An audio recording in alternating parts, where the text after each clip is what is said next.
Hey, Cascade Hoops Talk, Billy D. Hey, today we have Greg Tonagel. He's the head men's basketball coach, Indiana Wesleyan. Great conversation. Here's a guy I know you want to listen to, so hang on. Cascade Hoops Talk starts right now. Cascade Hoops Talk, produced in the shadow of the beautiful Cascade Mountains and bringing the world NAIA basketball. One podcast at a time.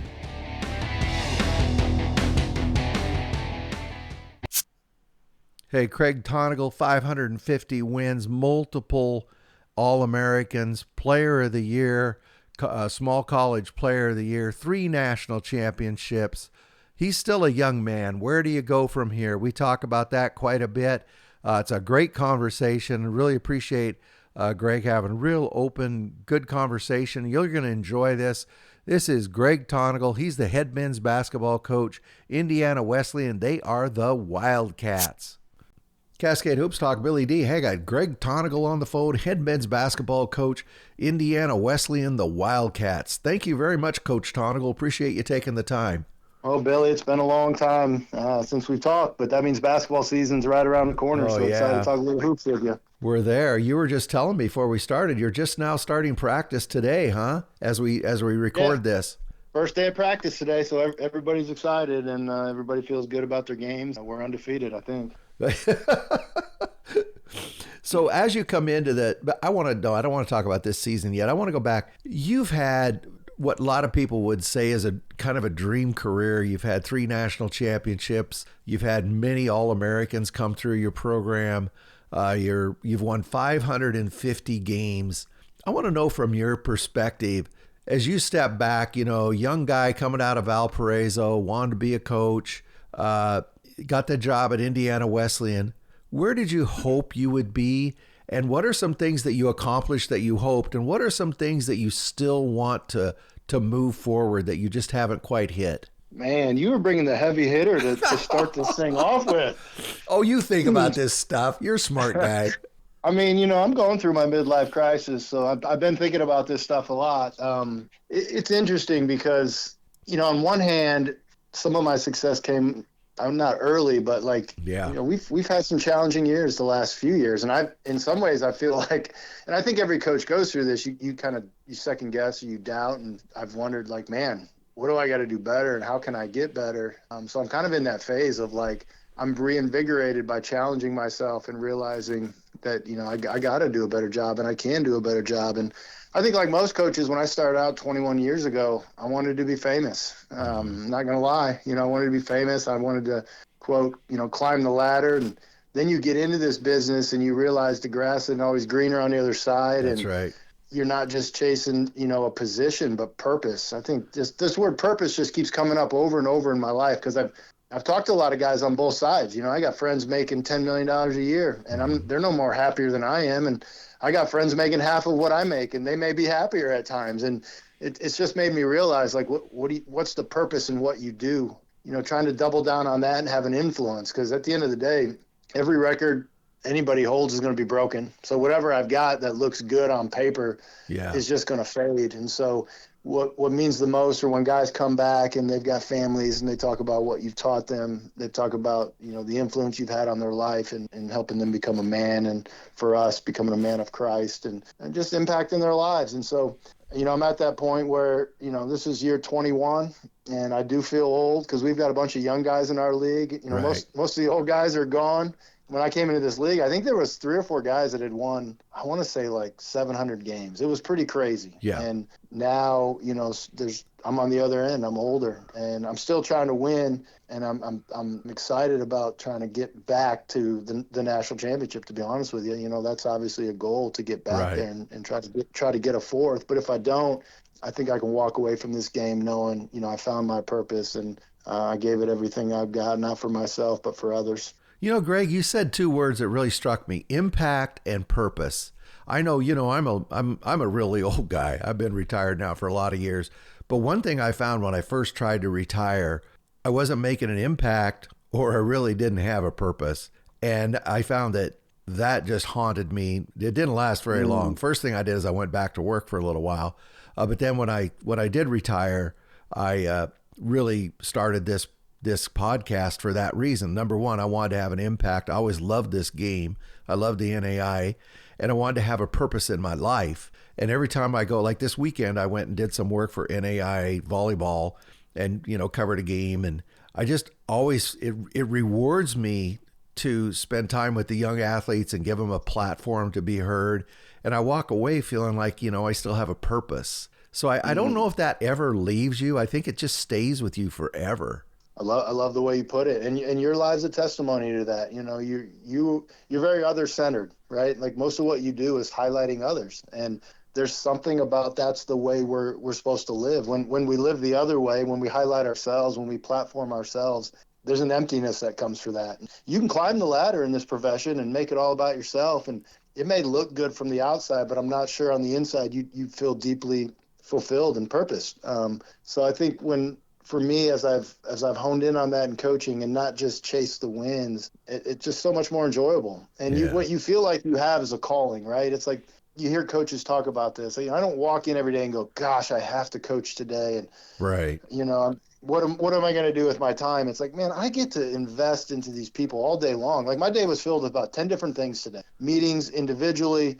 I got to go lift with my players. I get paid to go work out with my players. I'm going to walk in a practice. I'm going to do film with them. And it's like at the end of the day, I'll be spent. But there's no other the way I want to spend my day, and basketball comes with its highs and its lows. And we work a lot of weekends and we work a lot of nights. But at the end of the day, if you talk about fulfillment and purpose, man, coaching can give you that if you understand it to be what it's supposed to be. Yeah.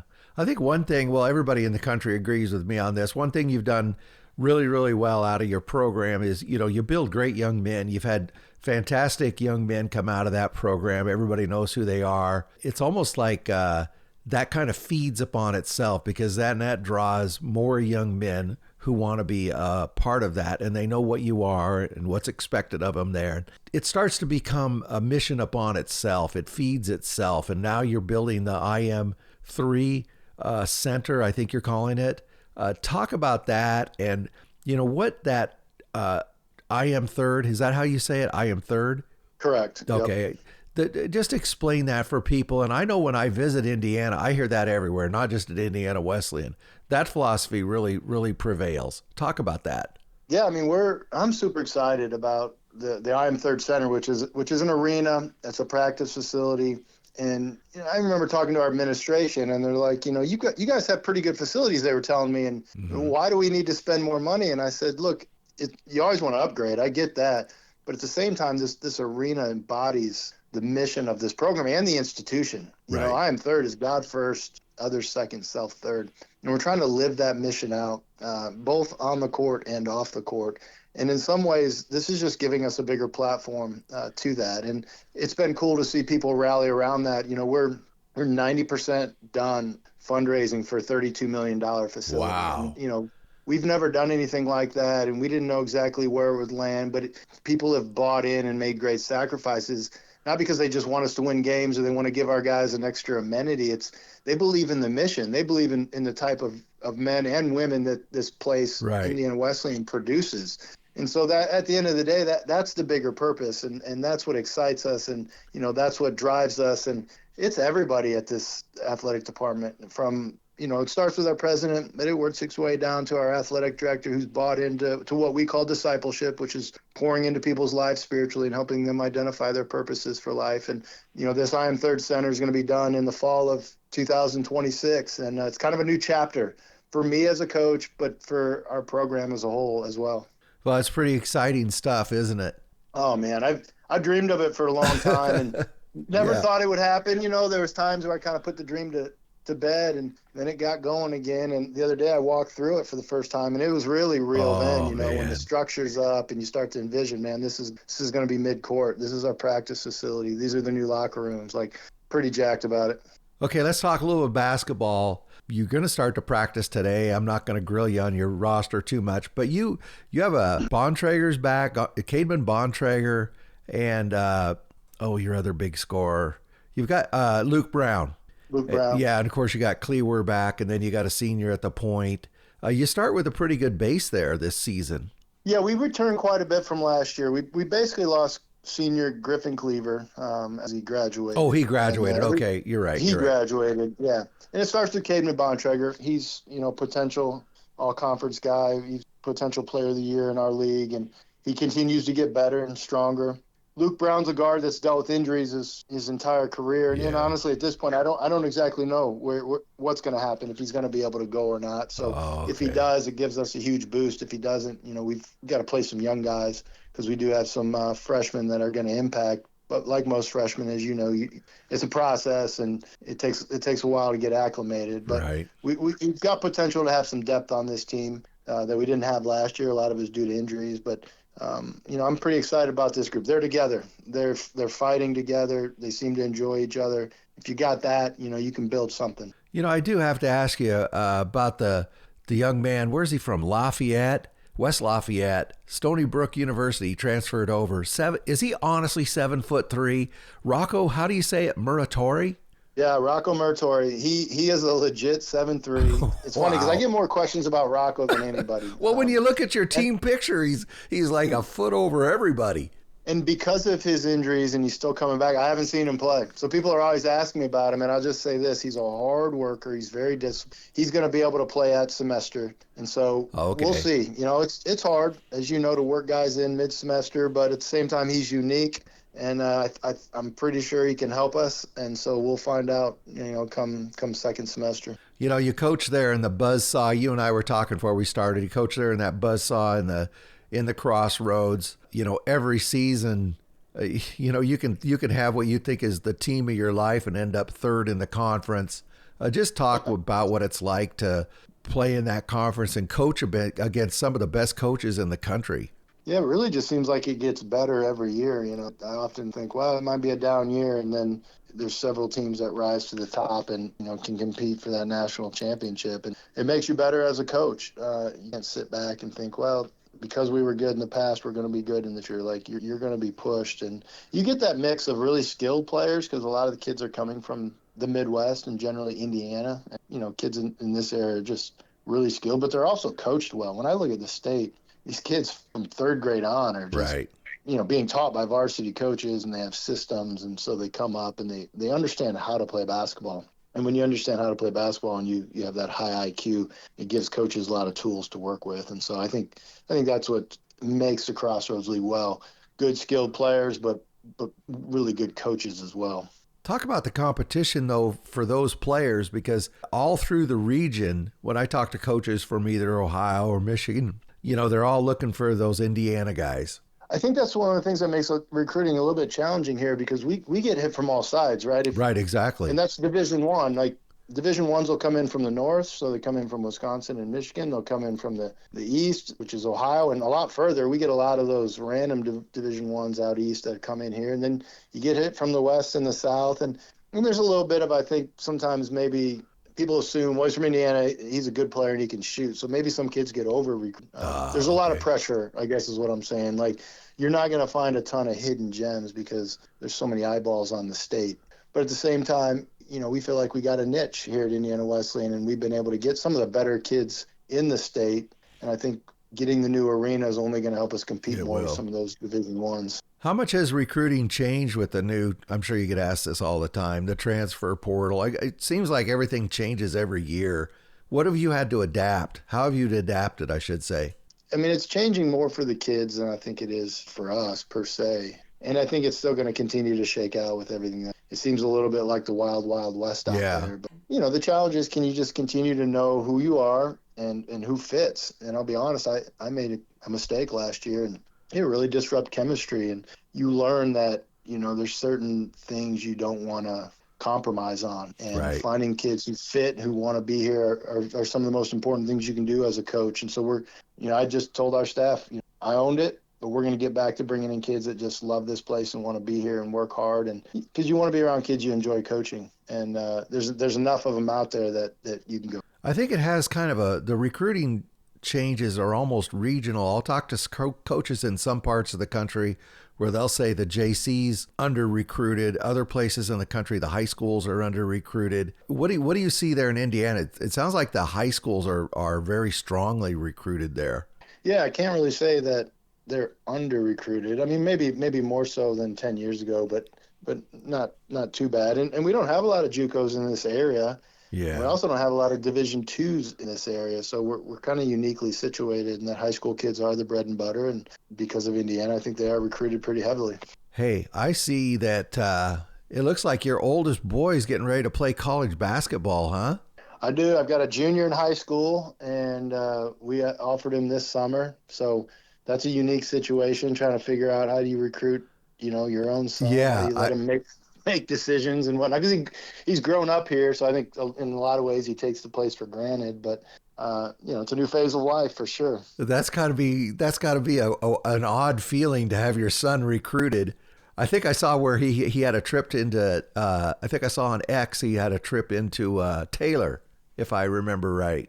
That, you know what, that's actually my nephew. So I've got that's your nephew. Okay, yeah, so I misreported here. Sorry about that. Well, last name Tonagel, you got that right, but that's a nephew. Okay. Well, anyway, it's still got to be odd to see your family recruited around. Well, and Taylor's just next door to you almost, aren't they? I should pick a bone with Peters on that one. You should. You should call Austin. Yeah. Just talk about how you feel going into this season. I know last year was a little bit of a disappointment for you. Just what you're feeling as you're going in this year. Yeah, I'm excited. It was a disappointment, but that drives you, right? And that had me thinking all off season about how to get better and do things differently. That's the unique thing about coaching is, I can't look back and say, well, we won it in 14. Let's just take those practice plans and put them in the book and we'll do it this year. It's like every team's unique and every team's different, and the challenge of figuring that out. And so, we got to spend some time with our guys this summer and we learned them. We haven't done much this offseason. Like I said, today's the first day of practice. And in the next 2 weeks, we're going to find out more about our team than I could imagine. Who's ready to play, who's got these intangibles that you didn't know about because now you're coaching them every day. And that discovery piece is fun for me, and positioning guys. And then competition is probably the highest it's going to be right now because there are no set positions and spots. So everybody walks in every day and knows they have that opportunity to earn something that, they want really bad. And so I love this first month. It's one of my favorite months of the season because of what I just said. And I'm going to learn a lot about my team, and I'll probably tell you a lot more if you call me back in a month than I know right now. Well, we'll definitely get you back on. That's for sure. I think it's a lot funner to talk to coaches when you got some game stuff going on. So we'll definitely get you back on. Hey, what questions do you have for me, Greg? Well, who are you picking to win the Cascade? And I know as I told you off the line here, you're a homer. So other than Oregon Tech, who do you think's going to win the Cascade? Let's just do this because I don't want you to call any of your friends out. Give me a sleeper in the Cascade. You can't call NC State, Southern Oregon, College of Idaho a sleeper. Eastern Oregon is going to do better than people think. But I think the real team that could, and this is a could have a better season than what people are expecting is Northwest. They've recruited big. They have a small court. They've recruited for the court. They gave some people some trouble last season, and I think they'll be particularly tough, especially at home. Northwest. They're the Eagles up there in Seattle. I like that. You said you can't call College of Idaho a sleeper. That's quite the understatement you just made right there. Well, listen, they graduated everybody. I'm not betting against Colby. I don't care. I'm not betting against Colby. If you gave him a group of seventh grade boys, he might win the league and win it again because that guy can coach. Well, when I interviewed Zozel, and that came out today, I told him I think he's the favorite. He's got everybody coming back from a Final Eight team. And I know Colby just won the national championship, but he's starting over. I don't have a lot of faith in freshmen, and I'm probably going to lose a lot of friends for saying that. But if you got playoff experience, I'm going to vote ahead of you every time. So yeah, we'll have to see how it plays out. It's always fun. Remember last year you asked me the sleeper, and I picked Southern Oregon. I just pulled it out of my hat, and they hit the Final Eight. So maybe I'll get lucky again. I wouldn't call it luck, man. You know your hoops. Well, that's very, very kind, and I think that's probably overstated. But I was going to ask you this: are you coming out to the Midwest for any of those Crossroads League tournaments? yeah, I'm going out for the GPAC is going up to Huntington and Grace right at the end of October. Who is it? Morningside and Briarcliff. Going to play at Grace. I can't remember which one is first, but Grace one night at Huntington the next night, and then they'll switch opponents. Oh, that's cool. Yeah, so I'm going to go out for that, and then we're going to switch it up, and we're going to go to Sioux City. We're going to go there next season. Yeah, so that'll be fun. Then I'm going to get down to Arizona Christian in early November. My wife and I are going to go down. They have a Fultz Classic. Oregon Tech's going down. It's as you said, I'm a homer. But the Masters is going to be there with Arizona Christian, and then Corbin's going down with Oregon Tech. That should be a pretty good tournament as well. That'll be awesome. We go to Arizona Christian in December right after finals. Oh, okay. Maybe you can come back down. That'll be a good trip for you, yeah. Yeah, everybody's going to Arizona Christian this year. I don't know if we're all smart to be doing it, but we are going. They are. We're not going because we want to play them. We're going to get some warm weather. Yeah, Greg, they are going to be good. He's really recruited. Yeah, he's really recruited well. I've heard some people say they think it's going to be his best team ever. Of course, that, take that with a grain of salt, but I've heard that from people. It looks really good from what I've seen coming across the ticker. Exactly. Yep. I don't know. Every year, I tell every coach I know. I tell them, it's like you're in an arms race. I don't even know how you guys sleep. That's why you just focus on your own team. Yeah, exactly. Well, we'll have to see how it goes, and I might reach out to you. Maybe I can get over there. Yeah, let me know. I would love to connect with you one way or another if I just come up there and we grab coffee or something. Oh, that'd be awesome. Well, I appreciate you giving me a few minutes, Greg, and I hope you enjoy your first practice today, and I look forward to talking to you when the season starts. Me as well, Bill. Thanks for your time today. Okay, thanks a lot. That's Greg Tonagel. He's the head men's basketball coach, Indiana Wesleyan. Thank you, sir. Hey, thanks a lot to Greg Tonagel and to Indiana Wesleyan. It's always a great conversation with Greg Tonagel, and I just want to thank him again. Hey, thanks a lot for all the support in the early preseason of all the fans of Cascade Hoops Talk. I really appreciate it. And thank you very much, and we'll be back tomorrow. Thank you very much for supporting our podcast. Please like and subscribe. Get out to your local NAIA school, because NAIA basketball is the best entertainment value in America.